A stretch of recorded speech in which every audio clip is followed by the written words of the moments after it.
Hello student, कैसे हो आप? अच्छे की पाठशाला में आपका स्वागत है। और हम पढ़ रहे हैं आज आज हम पढ़ेंगे आर्टिकल। आर्टिकल पढ़ते हैं, बहुत छोटा सा टॉपिक है लेकिन मोस्ट कंफ्यूजिंग टॉपिक है, तो इस पर चर्चा थोड़ा सा कर लेते हैं, ज़्यादा समय नहीं लगेगा। उन पहलुओं पर हम ज़्यादा चर्चा करेंगे जो आपको कंफ्यूज करते हैं, है ना बच्चे? तो आइए हम बात करते हैं आर्टिकल की। किसकी? आर्टिकल की। आर्टिकल आर्टिकल माने होता क्या है?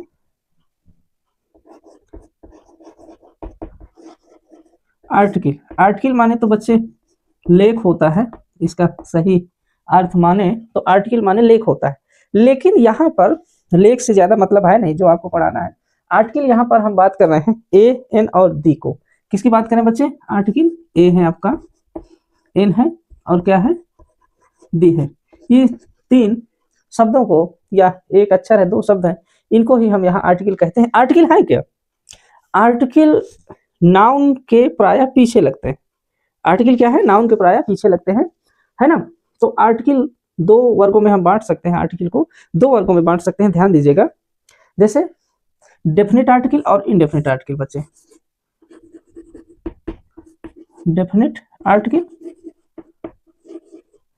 तो डेफिनेट आर्टिकल में बच्चे आपको क्या आता है? यही आता है, ओनली वन, दो। और इनडेफिनेट आर्टिकल में आपके ये आ जाएंगे, ए आ जाएंगे और एन आ जाएंगे। तो हमने देखा कि आर्टिकल को हम दो भागों में बांट दिया, 1 और 2। यहां तक तो बात साफ है। अब चर्चा आगे हमें ये बढ़ानी है कि किन नाउन्स के पीछे, किन नाउन्स के पीछे ए लगेगा, एन लगेगा या दा लगेगा, इस पर हम चर्चा आगे अपनी बढ़ा देते हैं, ठीक है ना? तो आइए हम देखते हैं। पहले हम देख लेते हैं बच्चे इनडेफिनिट आर्टिकल। क्या देखते हैं? Indefinite article. इनडेफिनिट देखिए, तो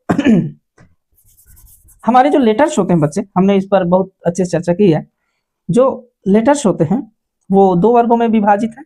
लेटर्स कितने वर्गों में विभाजित है? मैं लिखे देता हूं, दो वर्गों में बच्चे। एक को हम कहते हैं कॉन्सोनेंट्स, है ना, जिन्हें हम व्यंजन कहते हो, अगर हिंदी में आप पढ़ना चाहो व्यंजन कहते हैं। और वोवेल, यानी जिन्हें हम स्वर कहते हैं। तो आप जानते हो कि इंग्लिश में तो 26 ही अक्षर होते हैं, ए से लेकर जेड तक। तो पहले हम वोवेल जो होते हैं 5 होते हैं बच्चे, ए, ई, आई, ओ, यू। ये आपके 5 लेटर जो हैं, इन्हीं को आप वोवेल कहते हो। बाकी जो आप जोड़ लीजिए, जो बचे हुए 21 हैं। 21 क्यों कह रहा हूँ? क्योंकि 26 होते हैं, 5 ये हो गए तो 26 है, तो बचे हुए जैसे बी हो गया, सी हो गया, डी हो गया, एफ हो गया, जी हो गया, एच हो गया, जे हो गया, के हो गया, इसे जेड तक। आप समझिए इस बात को। तो इतना आपने समझा। कहना ये चाहते हैं कि जो ये 5 अक्षर हैं, आप जानते भी हैं, मैं तो रिवीजन है आपका करा रहा हूं। ए, ई, आई, ओ, यू। इनमें क्या जुड़ता है बच्चे? एन लगता है। इनमें क्या लगता है? एन लगता है। तो यहां पर मैं कह सकता हूं कि ये एन लगेगा, इस पर मैं कह सकता हूं कि ए लगता है। ये एक मोटा मोटा हमारे पास कॉन्सेप्ट होता है कि ए, ई, आई, ओ, यू, जो इनसे शुरू होने वाले जो नाउन्स होते हैं, जो नाउन्स होते हैं अर्थात संज्ञाएं होती हैं, उनमें क्या लगता है? एन लगता है। फॉर एग्जाम्पल जैसे एन एप्पल, देखिए एन एप्पल क्योंकि ए से शुरू है। एन एग होगा, एन इंक पॉट होगा, आई से इंक पॉट। एन ऑरेंज होगा, एक संतरा होगा, एन अम्ब्रेला होगा। तो इस तरह से मुझे लिखने की जरूरत है कि है, लिखने की लिख देता हूं। जैसे एन एप्पल, देखिए ये ए से शुरू है तो इसके पीछे एन लगा। एन एग, एक अंडा, या एन एलिफेंट हो जाएगा। एन आइसक्रीम, आई से शुरू है ना। इसी तरह एन ऑरेंज और एन अम्ब्रेला। देखिए, तो इस तरह से हमने यह देख लिया, क्या देख लिया? कि जो वोवेल से शुरू होने वाले वर्ड्स हैं या नाउन्स हैं, उनके पीछे हमेशा एन ही लगता है। एक बात यहां तक ठीक है ना? अगली बात जानिए। यह भी कहा जाता है कि कुछ शब्द ऐसे हैं जो वोवेल से नहीं शुरू हो रहे हैं, लेकिन हम उन्हें बोलते वोवेल की तरह है, तो उनमें भी एन लगता है। उदाहरण के लिए मैं उनको बात कर रहा हूँ जो अक्षर साइलेंट होते हैं। जैसे ये है आवर, तो आवर माने तो घंटे होते हैं, लेकिन हम क्या करते हैं बच्चे? इस यच को तो बोलते नहीं है, साइलेंट होता है। कहाँ बोले? आवर ना। तो जो ग्रामेटिस्ट है, जो ग्रामर के जानकार है, उनका मानना है कि जब हम बोलते नहीं है, बात ओ से शुरू हो रही है, देखिए बात कहाँ से शुरू हो रही है, ओ से शुरू हो रही है, तो ओ से जब शुरू हो रही है तो हमारा नियम तो कह रहा है ना कि ओ से जब शुरू होगा तो क्या लगेगा, एन लगेगा। तो बच्चे ऐसे शब्द जिनका उच्चारण साइलेंट होता है और हम किससे करते हैं, तो हम उन्हें किससे करेंगे, एन से करेंगे, है ना। ऐसे ही तो क्या आप मेरी इस बात को समझ गए हैं, या अब जैसे एक शब्द और है, an air, an air, air माने क्या होता है, उत्तराधिकारी होता है बच्चे। तो क्या होता है, ये एच नहीं साइलेंट है, एच को क्या करते हैं, साइलेंट कर दिया, तो साइलेंट कर दिया तो ई से शुरू हो गया, तो हमारा मामला वहीं सेट हो गया। क्या आप यह समझ पा रहे हैं कि एन कहाँ कहाँ लगेगा, एन वहां वहां लगेगा जो शब्द या नाउन ए से शुरू हो, ई से शुरू हो, आई से शुरू हो, ओ से शुरू हो, यू से शुरू हो। एक बात और आगे बढ़ गई है कि ऐसे शब्द जिन्हें हम बोलते हैं, प्रोनाउंसिएशन करते हैं, तो जैसे इसे हावर थोड़ी पढ़ते हैं, आवर पढ़ते हैं, तो यहाँ से पढ़े तो इसीलिए हम जोड़ लेते हैं एन से। एयर करते हैं तो यहाँ से हम कर लिए, ना कि यहाँ से, समझ रहे हैं। तो आप इस बात को समझ गए होंगे। इन चीजों को आप अपनी कॉपी में नोट करिए। तो मैं एक चीज और थोड़ा सा आपसे चर्चा करूं, चलिए थोड़ा सा नोट डाउन कर लीजिए, स्क्रीनशॉट लीजिए। ठीक है, अब देखते हैं बच्चे कि गजब का रूल है, बस आप पढ़ लीजिए, किसी किताब में आपको पढ़ने की जरूरत नहीं है। हमारी चर्चा जारी है बच्चे किस पर, इनडिफिनिट आर्टिकल पर। किस पर, इनडिफिनिट आर्टिकल, इनडिफिनिट माने ए और एन पर। किस पर चर्चा है, ए और एन पर।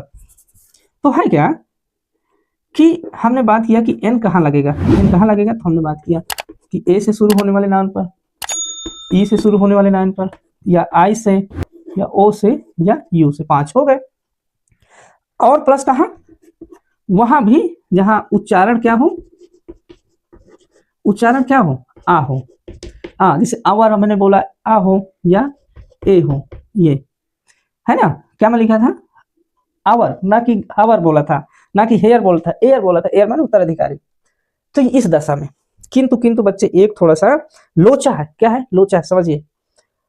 कहना ये है, हम खींच के लाते हैं इन महोदय को, किन महोदय को, यू को। यू के लिए थोड़ा सा स्पेशल बात है, क्या बात है, स्पेशल एक बात है।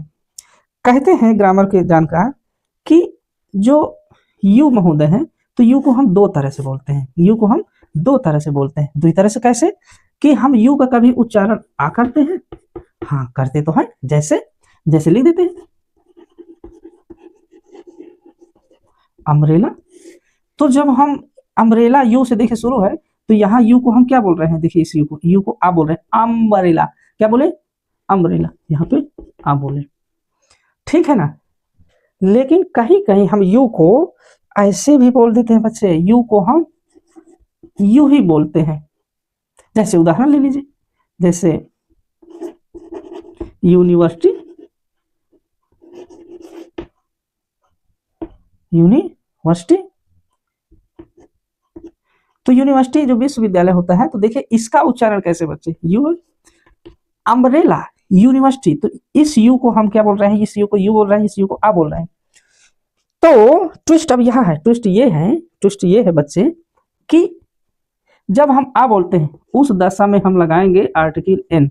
अगर हम यू बोलते हैं तो उस दशा में बच्चे आर्टिकल लगाएंगे ए। क्या लगाएंगे, ए लगाएंगे। यही था ट्विस्ट। जैसे उदाहरण देख लीजिए, एन अम्ब्रेला तो होगा, क्या होगा, यहाँ पर बच्चे एन अम्ब्रेला होगा, लेकिन यहाँ क्या होगा, ए यूनिवर्सिटी होगा।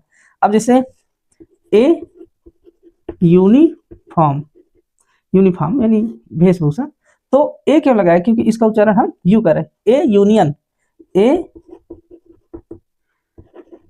यूनियन। तो क्या मेरी इस बात को आप समझ पाए हैं, समझ लीजिए। मुझे लगता है कि ये बहुत ही महत्वपूर्ण बात है जो आर्टिकल में हमने चर्चा की। अब रही बात ए की, तो ए तो वहां लगेगा जहां एन नहीं लगेगा, वहां ए लगेगा, जाहिर सी बात है, तो एन के लिए बताना ही क्या है ना। आइए अब हम थोड़ी सी अपनी चर्चा करते हैं डेफिनेट आर्टिकल पर। किस पर, डेफिनेट आर्टिकल पर। अब डेफिनेट आर्टिकल क्या है, हमने लिख दिया है, चलो फिर से लिख देते हैं डेफिनेट आर्टिकल।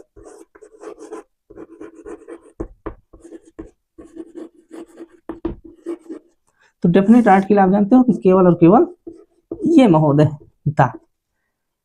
तो दा को एक डेफिनेट का मतलब निश्चित आर्टिकल है, उन नाउन के साथ लगता है जो बहुत खास होते हैं। मजेदार बात यह है कि कौन खास है कौन खास नहीं है इसका डिसाइड करेगा कौन। जैसे जैसे जैसे मैं एक उदाहरण से आपको साबित करता हूं। आयशा, आयशा, आयशा लाइन, आयशा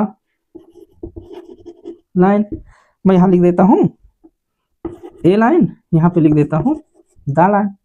तो बच्चों इन दोनों सेंटेंस में क्या कोई फर्क है? क्या कोई फर्क है? ऐसा मानते हैं कि जहां पे हम दा लगा देते हैं वो क्या हो जाता है? खास हो जाता है। तो इन दोनों में मेरी मर्जी कि मैं किस पे लगाऊं और किस पे ना लगाऊं। क्या कोई ऐसा नियम है जो मुझे बाध्य करता है लगाने के लिए? नहीं। इन दोनों वाक्यों को आप लगे। हिंदी इसका बताइए आप, हिंदी।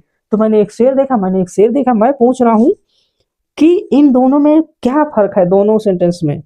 मैं कोशिश करता हूं आपको बताने की कि जब मैंने शेर देखा तो इस शेर को क्या है? परिचित नहीं है।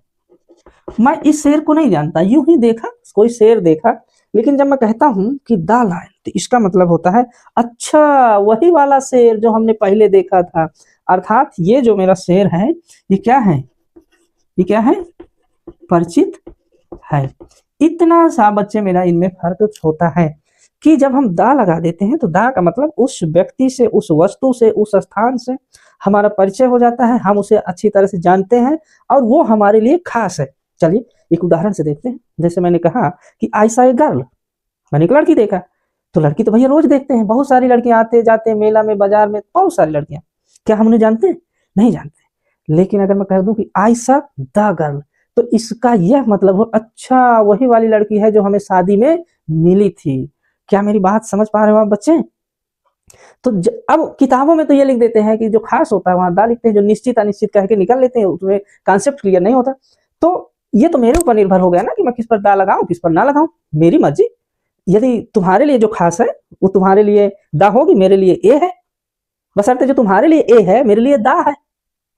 क्या इस कंफ्यूजन को आप समझ पा रहे हैं? देखिए आप बिल्कुल समझ पा रहे होंगे, अब मेरी बात जहां तक मैं कहना चाहता हूं आप पकड़ पाए होंगे। तो दा कहाँ लगता है? दा वहां लगता है जहां कोई चीज विशेष हो जाती है, खास हो जाती है। तो जैसे हम किसी माँ से कहें तो हर लड़के की एक माँ होती है, लेकिन वो लड़का हमारे लिए ए है लेकिन माँ के लिए दा है। हमारे लिए ए है, माँ के लिए दा है। तो आप इस बात को समझिए। बहुत कंफ्यूजन होता है, बच्चे कहते हैं कि मैं कहाँ पे दा लगाऊं कहाँ पे ना लगाऊं। तुम्हारी मर्जी, अगर तुम्हें लगता है कि मेरे लिए विशेष है, खास है, लगा दो, कोई नहीं रोक पाएगा तुम्हें, ये मेरी गारंटी है। और अगर आप महत्व नहीं देना चाहते तो ना लगाओ भैया। तो क्या कॉन्सेप्ट आपका क्लियर हो रहा है इस बात पे कि आई सा लाइन, मैंने एक शेर देखा, पता नहीं कौन शेर है, लेकिन जब मैं कहूँ आई सा द लाइन इसका मतलब है कि इस लाइन में कुछ खास बात है। सॉरी, है ना बच्चे? तो आप इस बात को थोड़ा सा नोट डाउन कर लीजिए। तो आपका कॉन्सेप्ट क्लियर हो गया होगा बच्चे। तो इस प्रकार से आपको किताबों में लिखा जाता है कि जो खास खास चीजें होती हैं, जैसे खास बिल्डिंग है, जैसे ताजमहल हो गया, ताज होटल हो गया, और प्रसिद्ध नदियों के नाम, प्रसिद्ध अखबारों के नाम, प्रसिद्ध जहाजों के नाम, प्रसिद्ध मूर्तियों के नाम, तो खास ही है, तो उनमें हम दा लगाते हैं। कुछ जगह दा नहीं लगता, जैसे किसी बीमारी का नाम होता है तो वहां नहीं लगता है। जैसे द कॉलरा, तो द कॉलरा थोड़ी होता, केवल कॉलरा होता है। द ट्यूबरक्लोसिस नहीं होता, केवल ट्यूबरक्लोसिस होता है। तमाम सब्जेक्ट के नाम से पहले आर्टिकल नहीं लगता है, कोई आर्टिकल नहीं लगता। जैसे द मैथ कभी नहीं होता, केवल मैथ होता है। द हिंदी कभी नहीं होता, ओनली हिंदी होता है। तमाम सब्जेक्ट होते हैं उन पर कोई आर्टिकल नहीं लगता है। किताबों में आप पढ़िएगा। एक शब्द आपको बताते हैं, थोड़ा सा स्पेशल है। देखिए अगर मैं यहाँ लिखूँ इंग्लिश, क्या है बच्चे? इंग्लिश। तो इंग्लिश माने क्या होता है? ये है बच्चे अंग्रेजी भाषा। इंग्लिश क्या है? भाषा है अंग्रेजी। लेकिन अगर मैं लिख दूं द इंग्लिश तो इसका मतलब जानते हैं बच्चे क्या होता है? इसका मतलब होता है अंग्रेज। क्या होता है? अंग्रेज। आई सा द इंग्लिश, तो मैं द इंग्लिश से मिला, अर्थात मैं एक अंग्रेज से मिला। तो देखिए इसमें आर्टिकल द लगा है तो अंग्रेज हो जाता है, ठीक है ना? जैसे इसी तरह द इंडियन है, द अमेरिकन है तो वहां का निवासी हो जाता है दरअसल वो। तो बहुत कुछ ऐसे ही है आर्टिकल में। एक एन और एक जगह और लगता है एब्रीविएशन में। क्या लगता है? एब्रीविएशन। एब्रीविएशन में ऐसे बच्चे यहाँ पे बता देते हैं, जैसे MLA, तो इसमें क्या लगेगा, an MLA member of legislative assembly, an MP member of parliament. तो देखिए इनके बीच में ये जैसे ये होते हैं, इन्हें एब्रीविएशन कहते हैं। जैसे MA MA master of art, आप MA कर रहे हैं ना, तो इसके पीछे क्या लगेगा, L लगेगा। BA है बच्चे, BA, तो B ये एब्रीविएशन, तो N BA bachelor of art. तो ये N का मुझे लगता है कि आर्टिकल में इसके अलावा कुछ नहीं बचा है, बचा भी है तो वो किस काम का, वो परीक्षा के काम का नहीं है। और मैं इसलिए कह रहा हूँ कि हमारे क्रैश कोर्स मत भूलिए। तो हम परीक्षा को अभी दृष्टि में रखते हुए ये तैयारी कर रहे हैं, और परीक्षा बीत जाने दीजिए, फिर देखते हैं कैसे हम विस्तार से अच्छे से चीजें देखते हैं। तो आर्टिकल में एक बार रिवीजन हो जाए। आर्टिकल यानी लेख होता है, उसका सही अर्थ होता है, लेकिन यहाँ पर AN और D को आर्टिकल कहा गया। आर्टिकल को दो पार्ट में बांट दिया गया, definite article and indefinite article. Indefinite में A और N लगता है, डेफिनेट में धा लगता है। N कहाँ लगता है बच्चों, वॉवेल्स में लगता है। वॉवेल यानी वो नाउन जो वॉवेल से अक्षर से शुरू होते हैं, लेटर से शुरू होते हैं, AEIOU N लगेगा। वहां पर भी लगेगा जहां पर हम उच्चारण आ या ए करते हैं, जैसे एन आवर होता है, एन एयर होता है, हमने बात की है ना। यू का हमने स्पेशल बात किया कि जहां पर उसका उच्चारण आ होता है वहां तो एन होता है, लेकिन जहां पर उसका उच्चारण यू ही होता है वहां पर ए लगता है। जैसे एन यूनिवर्सिटी कभी नहीं होता, ए यूनिवर्सिटी होता है, ए यूनिफॉर्म होता है, ए यूनियन होता है ना। फिर आइए हम बात करें किस पर, डेफिनेट आर्टिकल दा पर। तो दा पर क्या है, वो चीजें जो निश्चित हैं, जो खास हैं, उस पर हम दा लगाते हैं। दा लगाने के लिए आप पूरी तरह स्वतंत्र हैं, वो आपकी मूड की बात है कि आप किसे खास बनाना चाहते हैं, किसे खास नहीं बनाना चाहते हैं। मेरे उदाहरण से आपको साबित हो गई होगी तमाम बातें। लास्ट में हमने यह देखा कि एब्रीविएशन में एन का प्रयोग होता है ना। और तमाम ऐसे जैसे बीमारियों के नाम है, सब्जेक्ट के नाम है, वहां पर कोई भी आर्टिकल का प्रयोग नहीं होता। वो अभी और तमाम चीजें हैं जहां पर आर्टिकल नहीं लगता, वो आप बताओगे कमेंट में कि वो कौन कौन सी चीजें हैं जहां पर आर्टिकल नहीं लगता है। तो डैम श्योर आप जरूर बताओगे, ठीक है ना। आज की क्लास यहीं तक, थैंक यू, बाय।